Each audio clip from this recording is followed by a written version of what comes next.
Hello, everyone. First and foremost, it's a pleasure to be back here recording another episode for community. And today we have a special topic about the next data processing framework generation Python. That's a common ask for developers and data engineers in Brazil. So we have an amazing special guest here, right, Matheson? Yeah. It is something that we are always try to reach out, like you once said. People always asking about how I'm going to process using one of the most used languages in the world wide. So no further ado, Zander, can you introduce yourself a little bit for the audience? Yeah, thank you so much for having me here today. I'm Zander. I'm the founder of Bytewax, which is the open source project. Bytewax is a Python library, and also the company, which is behind the project of the same name. Wow. And we started saying that Python is a beautiful and amazing language. So I'm super excited to hear what Zander has to bring on the table about the subject. So just starting a little bit with like an intriguing question for myself. So I was kind of skimming over your LinkedIn profile, and then that question popped up. Why have you decided to become a software engineer and later on a data scientist at first place? Yeah, it wasn't so much of a straightforward path for me. I was always interested in computers and technology, but I actually went to school to become a civil engineer. There's like a long history of civil engineers in my family, so it was the path that I knew and understood, and I went down that path. I learned to program in university in C for that, and I also, picked up some capabilities and understanding mathematics and statistics. But it was when I went back to school, to business school. So I graduated as a civil engineer. I worked as a civil engineer doing hydrology work. And then I went back to school. I went to business school in Paris. And during that, I took a CS class that was a Python class called Algorithms and Data Structures. And kind of cemented my idea that I was going to use computers in some way, shape, or form for my career. So then the way I became I don't know if I would call myself a software engineer. I'm more like a hacker. But the way I became a data scientist was I went and worked for a speech recognition company. It was a really small company in Spain, and they were expanding to the US. And I worked as someone doing business development. But I was way more interested in the technology. It was at the time when kind of deep learning and neural networks were proving to be a lot better than hidden Markov models for doing speech recognition. And an open source project called Kaldi came out, and they were like re-implementing the speech engine with using Kaldi. And I was so interested in that and in deep learning. And I ended up moving from business development to like a sales engineering sort of role. And then after that, I got a role as a data scientist / data engineer at Heroku. So I've never really been like a pure data scientist or a pure software engineer or a pure data engineer. I've kind of always been, too curious to like put my fingers in all of the pies. So that's how I ended up being whatever I am today. That's interesting. And I saw that you also had your, one of the jobs that you had is on LinkedIn, on GitHub, if I'm not mistaken, right? Yeah. So after Heroku, I went to GitHub, and there I worked as a data scientist. But once again, I ended up just working on machine learning infrastructure and learning all about Kubernetes and how you can have, low latency services and stuff like that. So as more, I think we could cope with the sentence. As more data scientist I become, as more data engineer would like to be. Do you think that that sentence resonates to you somehow? So more data science become more data engineers. Wait, help me unpack that one. More saying that become data engineers? Yeah, just my saying is that do you think it's the role of data scientist requires a little bit of ETL, data munging, and some things that overlaps with data engineering? Oh, yeah, for sure. I mean, that's why you've seen the machine learning engineering role, and you've seen the analytics engineering role.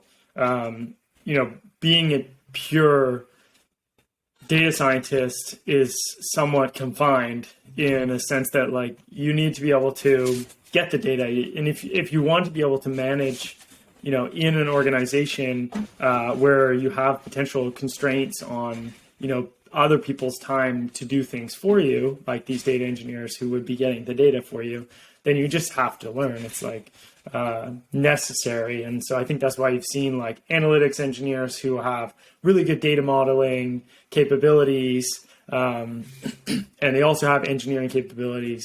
And you have machine learning engineers who have really good data science capabilities, but they also have engineering capabilities. So they're like self-sufficient, if you will. I agree. So just, starting with the first question, why does choosing Python for data science and data engineer / data engineer make sense for the larger crowd? And we have seen like this huge adoption for the past, 5-7 years about Python becoming like the de facto for data science, and now just, flowing through the data engineering as well. Yeah. I think it's probably because of the Python ecosystem. It most likely due to all of the scientific libraries that were in Python. And then that's kind of trickled over. But more broadly, the Python ecosystem, there are just so many like amazing free and open source Python libraries for analyzing, manipulating data. I think in addition, Python's quite, or not easy to learn, but it could be easier to learn than some other languages, but while still maintaining some power, partially, due to how it leverages C via C interface a lot. So you still get like the power of language like that, but you can have the higher level language like Python. Yes, I've seen lots of big data processing frameworks building something called low-level APIs and high-level APIs, whereas they put like this low-level APIs in C# or Scala or Java, for example, and then they just bring this new, high-level API that simplifies in the way that it communicates. Like, for example, Spark does a really good job on that, Flink as well. So you have like this abstraction of PySpark that in the end of the day just writes like in, it writes the data frames into RDDs, but in the end of the day, you can leverage Python to master and run data processing at scale. So have you seen this happening on the data engineering as well, like Keras, TensorFlow and stuff like that? PyTorch, for example? Yeah, a lot of these use C under the hood, right?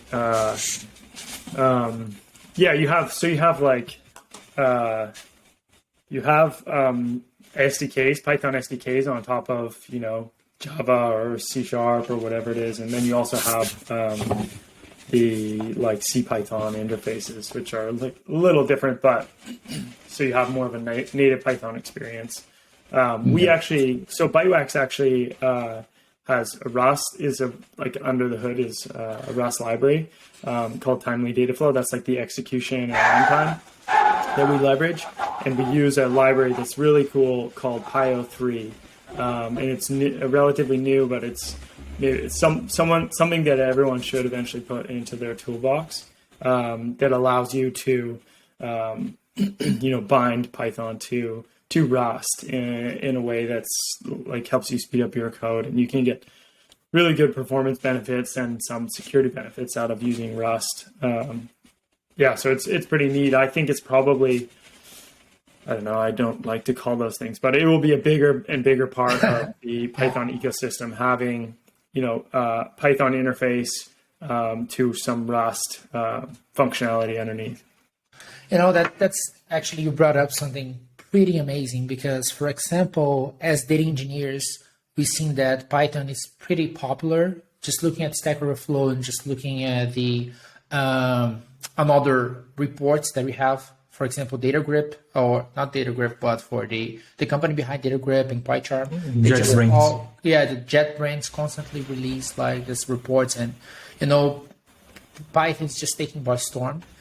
But you brought something super interesting that we as data engineers doesn't have that background that you have. So I think I'm going to deviate a little bit about the topic here, but I think it's going to be an interesting topic. So Rust, That's a pretty neat and interesting technology. We, as data engineers, we don't play with Rust because majority of the big data frameworks allows you to do Python or Java or Scala, and usually we go through that route. But can you elaborate a little bit why Rust is interesting and how you're going to see more bindings and how they collaborate between each other? Because I've seen other products using Rust as well now.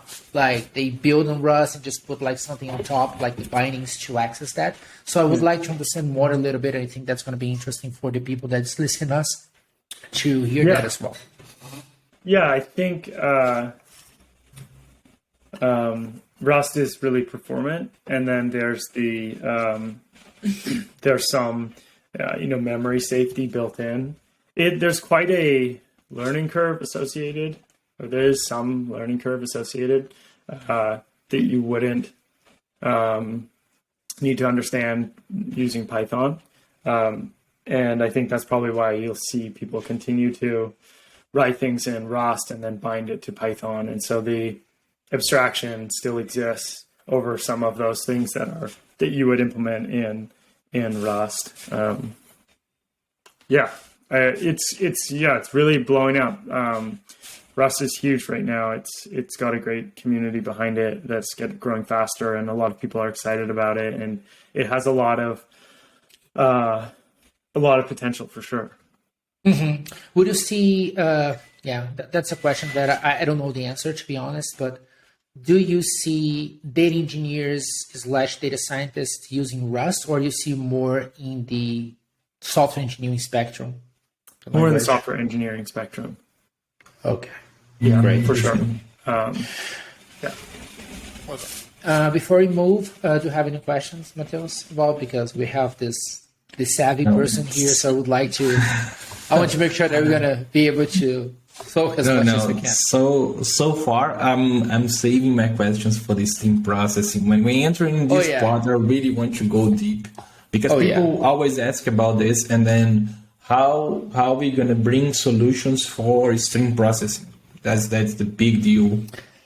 My take. It is, and it is one of the, I would say, stepping stones that we have in order to implement distributed processing, and just pulling that out, I would like to make that question before we explain about what Bytewax is, which I'm super excited now.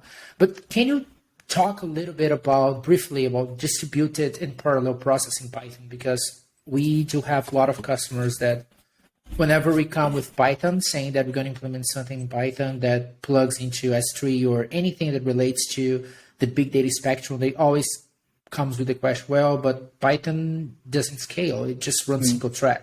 So, can you just explain a little bit to us about distributed and parallel processing, please? Yeah, I can try. There are probably a lot more knowledgeable people here on this topic, and it's a big topic. It is. Yeah, so Python has this thing called the global interpreter lock, the GIL, and so that makes it really difficult to create multi-threaded applications in Python.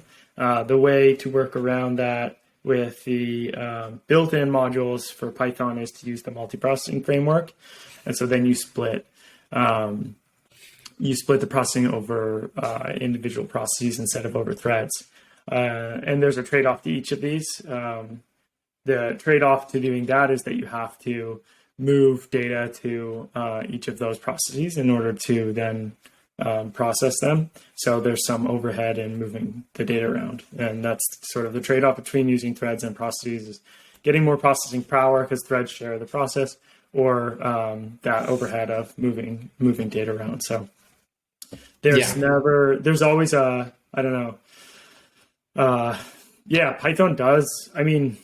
Python scales because of what we talked about earlier, like interfaces to other lower level languages.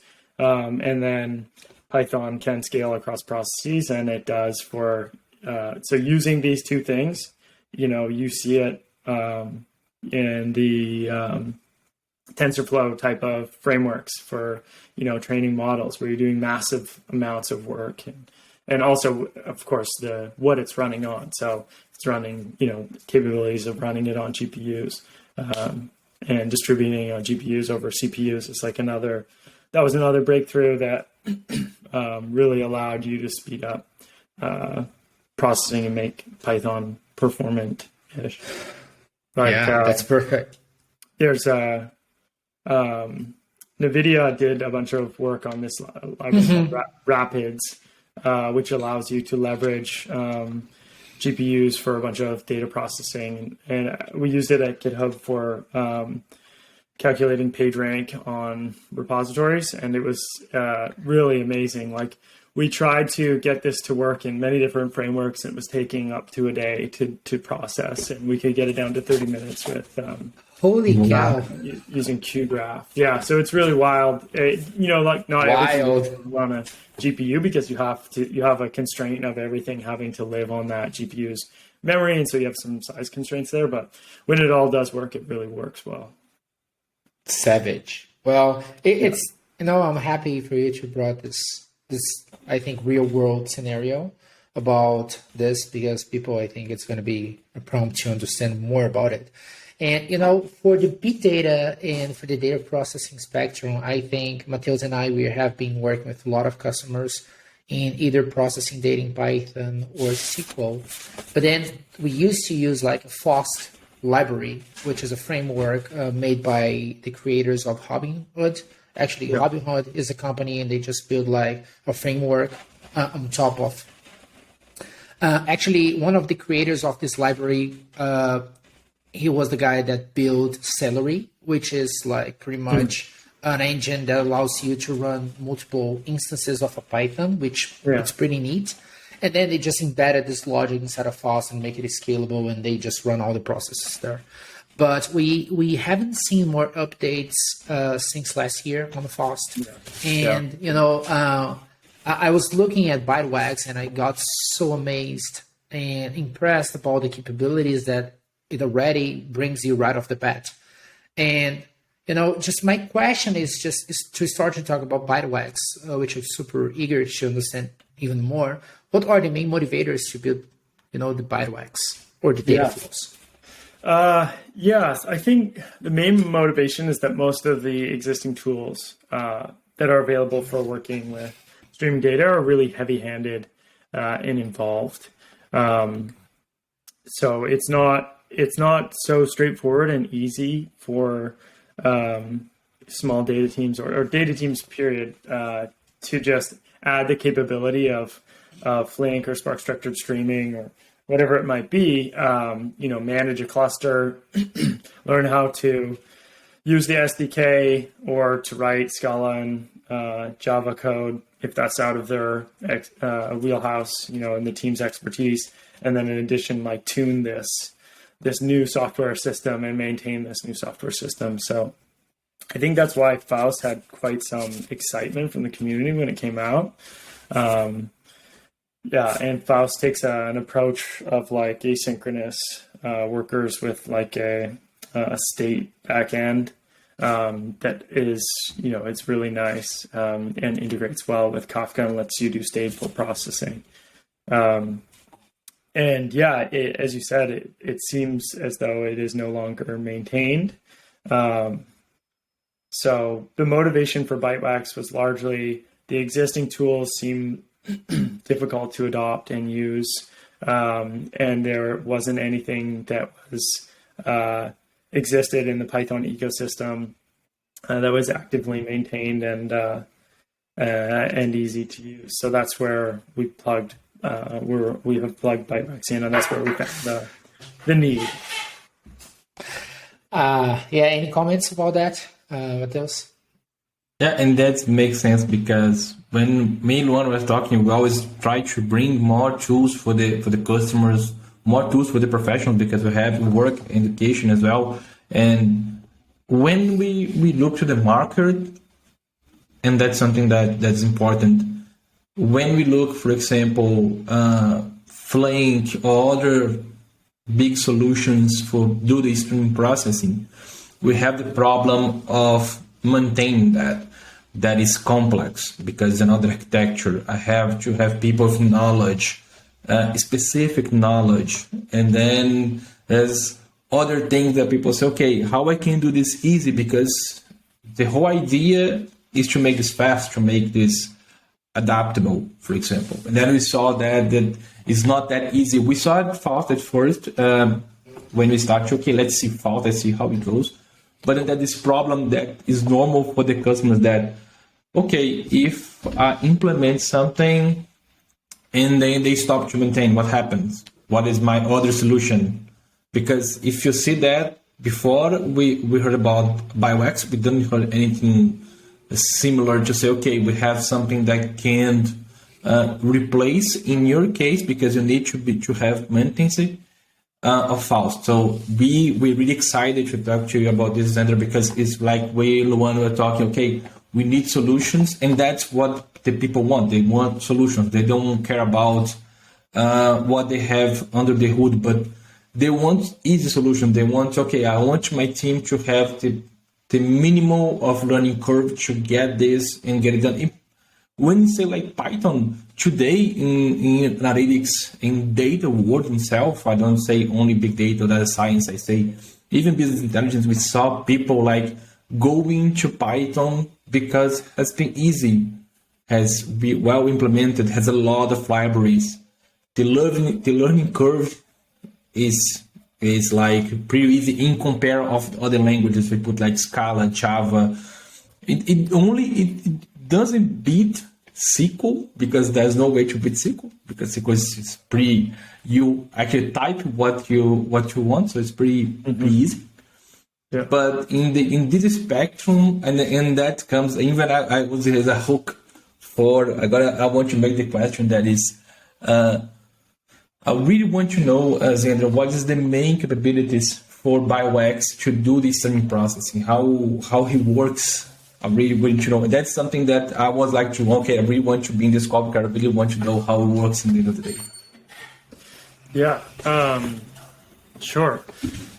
So the main capabilities of Bytewax, and then we can get into how it works. So core capabilities are, one, it's the stateful stream processor. So you can do stateful transformations that are joins or aggregations or windowing, which is fundamental capability you need when you're working with streaming data and you want to do anything that is more advanced than a single event interaction. The second capability is that you can parallelize across the I/O, and I'll get into that when we talk about how it works. But so this just allows you to scale throughput, let's say, and then it's also scalable across threads and processes, and that is some magic there about handing off the global interpreter lock to and managing that in Rust, but it's possible to scale across both threads, and it's possible to scale across both threads and processes. So those are the core capabilities. You have stateful operators. So those are like, the way that it works is the way that Bytewax works is it's a data flow programming model. And what that means is that you write functions and the data will be passed through or be received in each function in sequential order in which you write them. And those functions all operate on a single worker. And that has performance benefits and parallelization benefits, because you can not have to have the overhead of sending data to different workers from a centralized orchestrator like you do with Spark, for example.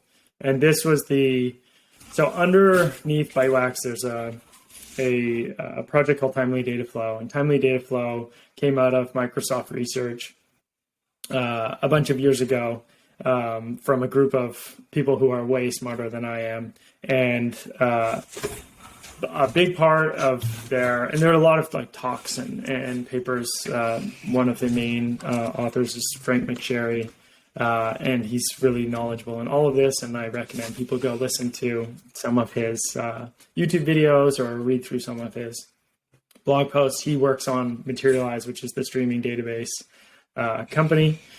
So anyway, part of the thesis is he had this paper called Scalability, but at what cost?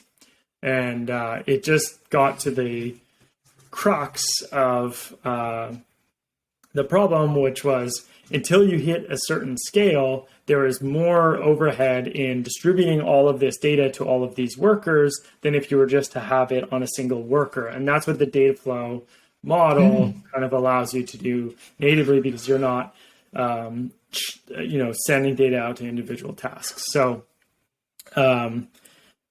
that's sort of the architecture of Bytewax, is this data flow model. And so a user would define so they write a Python file and they would define the flow of the data flow. So they would say, like, the first step, I want to do this map function, and you do whatever you want to the data, parse some JSON. The second step, I want to filter out some data. So you're going to have a filter operator, and you can do some logic in that filter operator. And the third step, I want to do a reduction over a time window. So you do a reduce step there, and you can do some logic over that batch of data in that time. And then you would run that data flow, and you'd specify the number of workers and the number of processes. And you also specify the input mechanism. So say we're attaching to Kafka, and the output mechanism, let's say we're writing to S3. And those input and outputs, so in the input, if Kafka will have a consumer and it's part of a consumer group, so each worker would have a consumer as attached to Kafka and reading. And so you can split across the partitions. And then on the output, you'll be parallelizing your writes to whatever system, if that's possible. So that's the whole model. It's like data comes in one worker, all the work happens on that one worker, and then it goes out to the output. And there's only an exchange between those workers or those processes at an aggregation step. And that is to ensure that you have the right data on the right node so that your whatever you're running actually is whatever calculation or whatever you're doing happens correctly. Wow. Okay, so let me digest that. Interesting. So the way that you guys break it down is just having like independent sources, sinks or destinations plus the transformation. So you can guys glue all the pieces together and see based on the import on the source or in the destination if you can parallelize the process. And everything is just the compound of these functions is inside of a data flow. Is that correct? Yeah, and like Bytewax's job is to make sure you don't need to be an expert in any of the stuff I just said to write a scalable data flow. So, as long as basically we write the API in a way, we're still working on the API, but we'll continually be working on it forever. But the API is built in a way such that you write that data flow once. You can run it locally on your local machine on a single thread, and it will work fine. And because of how we've written it, then if you go and run that in production and you want to run, 3 workers on each process and you want 6 processes, you can just run that and everything will be taken care of for you sort of from the respect of like when data is moved around and coordination. That's all managed for you, and you don't have to worry about that. That's neat. The goal is so that Python developers, data scientists, machine learning engineers, data engineers can data teams. Yeah, data teams can stay in, what they're comfortable with. So they're comfortable with writing a function that makes a data frame for time window and then does something really cool on that data frame. Cool. You can do that, and now you don't have to worry about how to parallelize it or hook it up to Kafka and persist state or recover from state or anything like that. That's pretty impressive. I mean, just by using Python to do all this job, it's pretty impressive. But just going a little bit down and just when you explain a little bit about how the design model and how it works in parallel processing. It's pretty interesting. I didn't know about this data flow thing from Microsoft. So yeah, it's just pretty interesting. And I think it's going to be super easy to adopt for adoption because, as you said, in the way that your team is managing and dealing with the library is a way to make to feel like a data flow, like a flow of data. So it makes sense for data teams. And I like the way that you use data teams because in the end of the day, I think it's just data teams. It doesn't matter if it's a software engineer, a data engineer, or data scientist, or even a BI person. They are going to be able to understand Python, and just using this library is going to be just only another API or any other call that you're going to make for a function because it makes sense. It's pretty natural. That's natural, right? Well, yeah. I mean, it's all Python developers really, but at some point you need to focus on a group. Like you could, and I have an example of doing this on our blog tutorial. You can just use WebSocket as an input to data flow, and then you have all the capabilities of parallelizing and maintaining state. So you can write a stateful application without a database on a WebSocket, run it on your cloud droplet or whatever Heroku or some AWS thing. So it's pretty powerful. It's really cool, and a lot of it is because of all the hard work that was done on time. There's a lot of work put in there from a lot of really smart people. Wow, that's neat. And just, I think I didn't know about Bytewax until we had this first initial conversation, and then I went to the site and I got so amazing impressed by. Actually, I was like, without breathing for a second, because we are literally looking for something in Python that could allow us and give like amazing capabilities that we had, like this offline call when you explained me a little bit about the future set and what is coming next. And I was so lucky to have you ping me in LinkedIn and just figuring out about that, because we literally is going to use for our next customer, Bytewax. Awesome. But what do you think community can help on Bytewax adoption? So do you see community pushing and helping you to, awake more and more the Bytewax adoption for customers? Yeah, probably two parts there. Obviously, we can always use feedback. So like the most important thing for us is getting feedback from people using this. It's an open source project, so we don't necessarily know who's using it or how they're using it. So anytime we can get feedback from the community is amazing. Whether that's, joining our Slack and sending me a note or sending me an email or opening an issue, whatever it might be. On the other side of things, we're still, I think, pretty early days in the realm of like working with streaming data and all the capabilities there and the opportunities. And I think there are big gaps still in the ecosystem, especially in Python. Visualization for exploratory data analysis on streams can be really hard. And then managing the streaming pipelines. There's no Airflow for streaming ETL sort of thing today. And so I think there's still a lot to do there. It would be great if you could also have streaming processes, like if you could see all your consumers in Airflow and you could observe them and manage them from that, but it's not possible. So something there would be amazing, and that's not what we're focused on today. So the community can help there. That'd be amazing. Yeah, that's one of the difficulties that as data engineers we have. It's pretty simple today to have the entire ecosystem sit inside of Airflow if you want, because you can manage and orchestrate everything. But we don't have such capability on streaming area. Even though we're just putting something in Python, it's not easy to manage. And this is one of the difficulties that we have today. So we work too heavily on Kubernetes.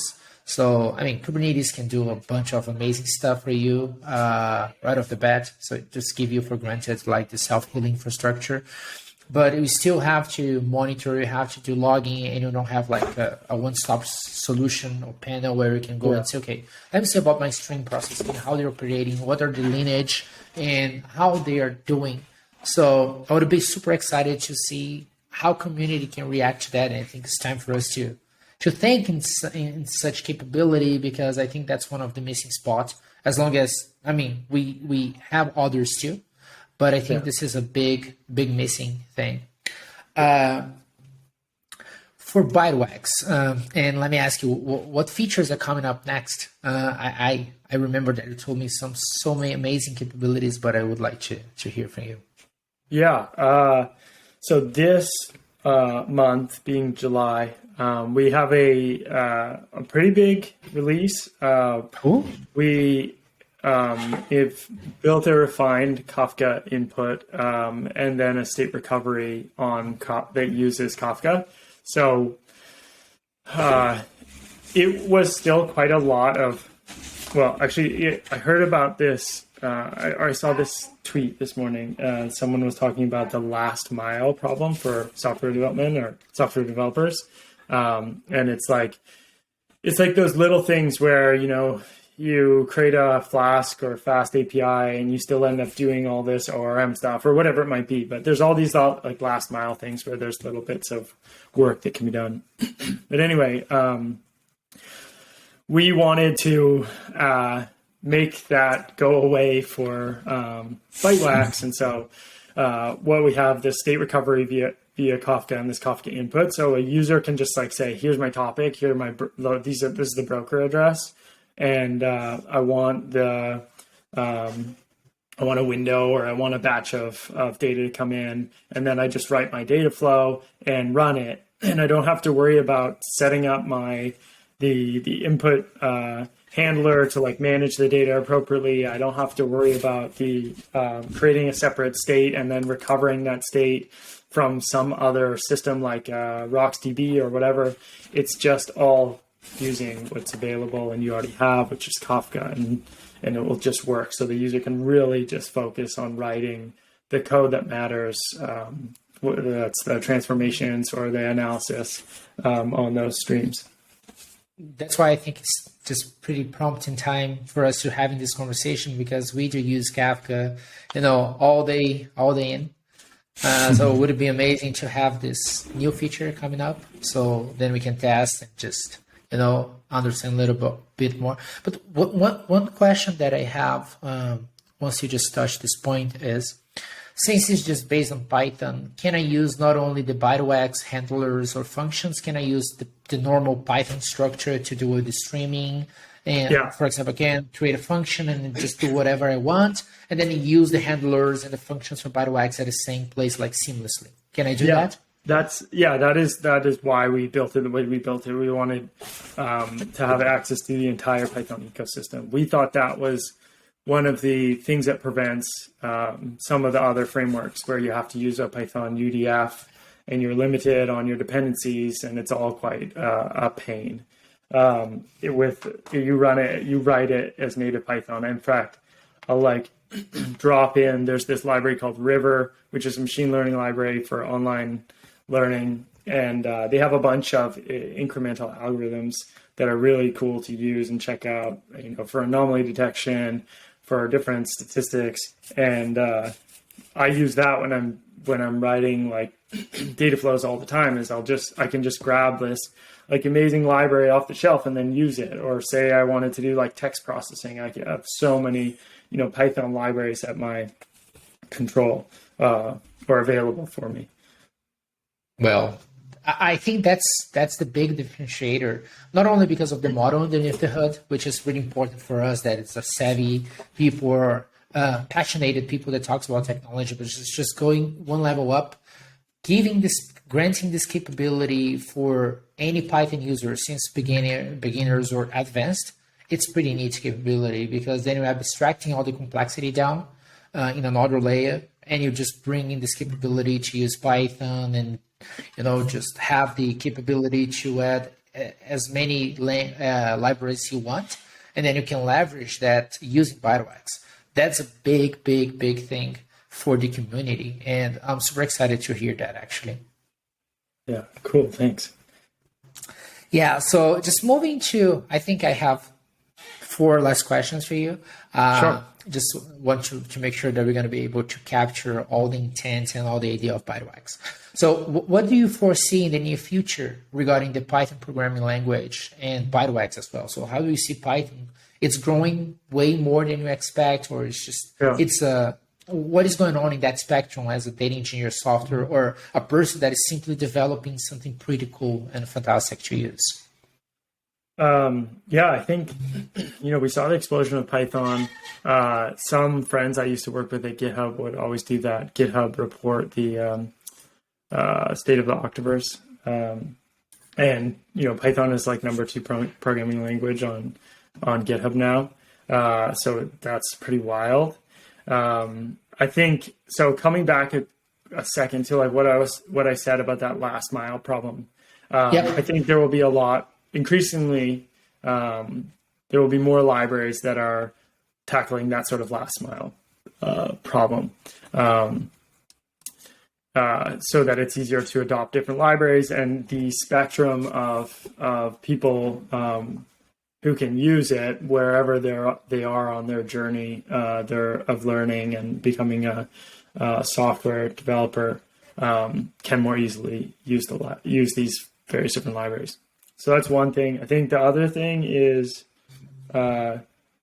since we've been talking a lot about data, I think that there's this, runtime problem for Python that we get around by using SQL. So when you write SQL, you can run it almost anywhere, right? If it's ANSI compatible, you can basically write some SQL and you can run it on any of these compute engines, and you don't really suffer from this runtime problem. If you write Python, you have this dependency headaches, and you're trying to find a place to run the stuff, and you'll end up with having to go through Docker hoops and blah, blah, blah, blah, blah, blah, blah. People have circumvented this with capability of using UDFs, but it's kind of very...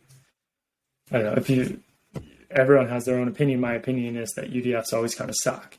So I think that some of the data platforms will maybe start to offer like these Python environments, so you can run Python apps or workloads in that environment they give you. Kind of like Snowpark that was just released, but Snowpark is still, it's still weird, I think. But it just makes a lot of sense. Like we run into problems all the time where it's like, oh, I can't use a hosted solution because it's data. It's my customer data. I'm not sending it outside of my this or my that.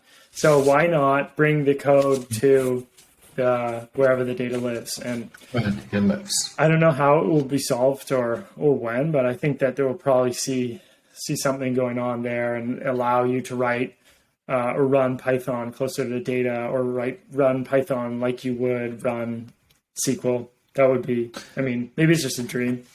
I think, no. I think it's an interesting and salty topic. So for example, I may be mistaken, but GitHub is just offering something called code spaces. I think you can run like a specific code on their infrastructure. Is that something that refers to that? Code spaces are kind of neat. Yeah, you basically puts together an environment for you based on that repository, and then you can run. The idea behind that product was more that you could go into a repository, and if you wanted to test something or look at something, you could really easily get that environment and have it right there and run it and use it. So it's supposed to iterate or speed up on that iteration time and learning time. So it's still, it is a similar idea for sure. Yeah. But I think you're more into about what you said about having some sort of runner or something like that you can put on top of where the data lives. For example, Snowflake or Data Lake or any place, and then you can run your data closer, your program closer to the data, right? Like AWS Lambdas, really saw like an explosion of interest and use. One is because some of the cost if you have like certain workloads, but two is it was just quite easy to run code, and they give you all these like event sources, and it's like, cool, I can just run this code here and it will just happen with this data, and it all lives in the same place. And there isn't the same for like longer running, more like intensive workloads without additional like hurdles. So I don't know the solution. Otherwise I would work on it maybe. The fast stuff like Azure Functions, Google Functions, and AWS Lambda, it's a really a good place to, as you said, like lightweight processing and maybe lightweight things. But since you just start to process huge amount of data or stateful data, that's not the place. Actually, we don't have anything there in that spectrum. But I think that, Bytewax, if I'm not mistaken, it offers the capability to deploy your data flow on Kubernetes. So, I mean, in our spectrum, Kubernetes is the thing, and it's going to be more and more around the data teams, and you can run in multi-cloud. So it allows you to be closer to the data in some sort of sense. Do you agree with that?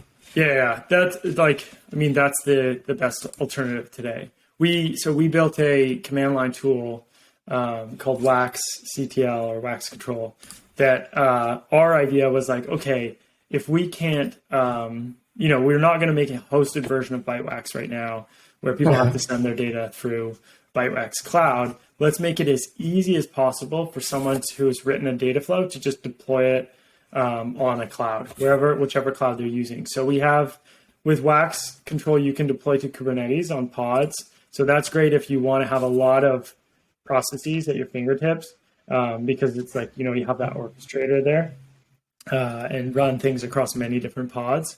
And then we also have in the latest Wax Control, and this is actually another release coming up that's pretty cool that I didn't mention, and I should have before, is that you can run it on like a VM. So say you have your data flow done and you're like, cool, I want to deploy this. I have AWS credentials. I don't really know anything about AWS. So I just can write Wax Control, deploy my data flow name, and then there are flags you can configure, or you can just take the default and it will just run your data flow for you in AWS, as long as you have your credentials. So it's like a way around it will like build your image, ship your image off, do it for you. And it's our way around the whole, like, I don't want to have my data in your cloud. I already have this, network in this VPC in Amazon or whatever the Azure network or Google networks are, and I want to run it there. And that's our way around that. I don't know about you, Matheus, but I'm feeling so, grateful to have you in the call, Zander, honestly, because I think what you have been showing to us and talking to us in the last 15 minutes is just pretty revealing. Honestly, I know that all the listeners that are tapped into this conversation and understanding what we're talking about, the layers and the abstractions that you guys are building are phenomenal. Just big time. So kudos for you and your team, or everyone that's just working the project. Really, we do appreciate it, this community, and you don't have any doubts that Matheus, I, and we are going to advocate about Bytewax, because we know that our community loves Python, and they're always trying to find new ways to process data from Kafka or from data lakes using any Python library. And now I see that we hit the mark by having like Bytewax coming, just more and more stronger in the community, and you can count on us on that. So just pulling this, just complementing this what I'm saying. What is the main goal for Bytewax and the team to accomplish in the 2 and 3 years from now?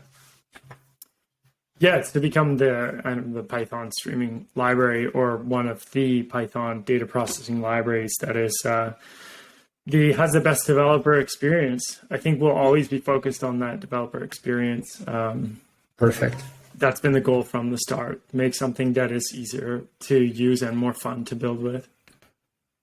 I loved that. I mean, developer experience. That's amazing, because I've seen lots of spin-offs or companies trying to focus focus too much in the business, which is really important. That's the essential part of the thing. However, sometimes we lose this credibility because we don't have like this developer experience pretty neat or pretty augmented. So I see that your concern at Bytewax is to not only deliver what the business needs, but at the same time, on the other spectrum, on the flip side of the coin, is just always to give like an amazing experience for developers to tap into it and quickly, process the data, deploy it, and that's it. Just running, and you have everything you need. Yeah. In place. Yeah, it all comes down to the developer. They're the most important because they're the users. Yeah, I agree. That's I agree. So, having said all of that, how do we get started with Bytewax? Or what do you recommend to be the best course of action to start, to put in our feet, dip our toes into Bytewax? So you can either go to the documentation or you can go to the GitHub repo, which is Bytewax/Bytewax. But it's pip install Bytewax, and then you can just run the examples that are in the repository. So there's like a word count one, there's a anomaly detection one, user sessions. There's all sorts of different examples. So you can just start by just, running those like a hello world sort of thing, and then use the documentation to lead you on how you would build your own workflow. And also check out the blog, because in the blog there are a bunch of tutorials there on kind of more use case. It's more use case focused. And we'll be putting out stuff on the blog every week. So there'll be more and more cool stuff there. Yeah. And how people from community can sort of help you. So is there any way for us to blog posts or to build content and some sort of link with the Bytewax, or for now we don't have? I mean, if you write a cool example. So we had someone from the community write an example using the a priori algorithm to do like, product recommendations. So we've included that example in the repository. So if you write something cool, we love to see it. Share it if you want. We can share it on our blog or on social, and also include it in the library. Those are great ways to chip in for sure. We just we like to hear chat with people on how they're solving their data problems and better understand what we can build over the next few years. Interesting. And as a personal question, when I'm going to be able to put my hands on the Kafka handler and stuff to play with that? Do you have any timeline for that? Yeah, so the release is coming in July, but the right now you can, if you install Rust and then clone the repo, you could just use Maturin, which is the tool we use to like build and compile the Rust code. You could compile I think there are instructions in the repo. You could compile this from source and use it today. There's a few rough edges, but that's what we're working on for the release. But otherwise, just stay tuned. It will, when it comes out, we'll announce it in our Slack channel and on our Twitter, which is just Bytewax, and on LinkedIn, which is also Bytewax, and try and make some excitement about it. Maybe we can put it on Hacker News or something. I don't know. Yeah, definitely. Well, I think it's a wrap. I just want to say thank you so much for your time, for coming here and explaining to the Brazilian crowd, not only to Brazilian, that's going to be propagated to, since it's in English, but we do really appreciate your time just explaining Bytewax and just having this target idea to transform the string processing ecosystem and just making it more available and easier for people to run and just, play around data processing, especially in Python. So I'm super thankful to have you on the show. And what about you, Matheson? Yeah. Yeah, one I have 2 cents was a class. There's something that I always to learn something that the customers and the professionals always come to us and say, okay, how I go to string processing using Python, how I can abstract some of the complexities that I have, like infrastructure, how I can use a library. And I see a great future with Bytewax. Is something that we're gonna write about it. We have a Medium blog, so we can post all the information. So Bytewax for sure is gonna be in the future. We're gonna put on the article.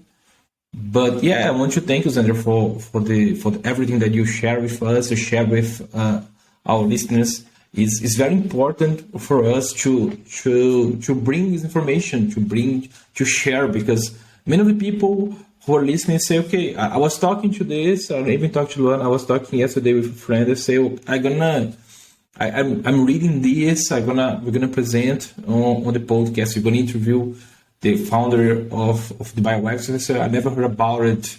This is something that, like I say, in the early days, but everything related to streams is in the early days in my take. Like, if you think of the stream necessity, only happens, in my take, really happens in 6 years, 5 years from now, because it's still growing, the company is still understanding the really necessity of delivering something milliseconds and how they can leverage that. So yeah, thank you for that. Thank you for giving us another tool to play with. And I hope you see you in next episodes for sure to talk more about Bytewax. No doubt. Well, thank you both. It's been great chatting with you here. They were awesome questions. So thank you. For giving me the opportunity to come on here and talk about Bytewax. It was great. And thank you for allowing me to speak in English, because if we did this in Portuguese, I would fail miserably.